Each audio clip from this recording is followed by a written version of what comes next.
میں امام رضا کے حرم میں صحن شفا میں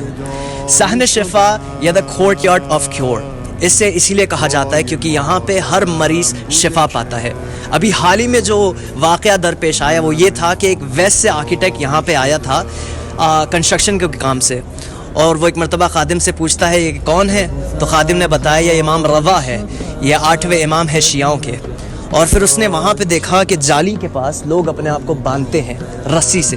تو ایک مرتبہ وہ آرکیٹیکٹ پوچھنے لگا یہاں لوگ اپنے آپ کو رسی سے کیوں باندھتے ہیں، تو خادم نے بتایا کہ لوگوں کا یہ عقیدہ ہے کہ امام رضا انہیں شفا دیتے ہیں۔ تو ایک مرتبہ وہ جالی کے پاس گیا، اپنے آپ کو رسی سے باندھا اور امام رضا سے دعا کرنے لگا کہ یا امام رضا میں آپ کو نہیں جانتا، میں حد تک یہ کہ میں آپ کے مذہب سے تعلق تک نہیں رکھتا، پر اگر واقعی آپ خدا کی حجت اس دنیا میں ہیں تو میری بیٹی جو ویسٹ میں ہے وہ پیرالائزڈ ہے، اسے شفا دے۔ کچھ ہی دیر گزرتی ہے کہ اس سے اپنے وائف کا کال آتا ہے اور وائف کہتی ہے کہ ابھی کچھ دیر پہلے دروازے پہ دستک ہوئی تھی، میں نے جب دروازہ کھولا تو ایک نوجوان تھا، اس نے مجھ سے پوچھا آپ کی بیٹی جو پیرالائز ہے وہ کہاں پہ، تو میں نے انہیں ڈائریکٹ کیا کمرے کی طرف۔ وہ کمرے میں گئے، انہوں نے بیٹی کے سر پہ ہاتھ پھیرا، کچھ دیر کے بعد بیٹی کمپلیٹلی نارمل ہو گئی، اور جب وہ جانے لگے تو میں نے ان سے پوچھا کہ آپ کون ہیں، آپ نے میری بیٹی کو شفا کر دیا۔ تو ایک مرتبہ وہ انسان پلٹ کے کہنے لگا کہ اپنے ہسبینڈ سے ضرور کہہ دینا کہ رضا آیا تھا مشہد سے،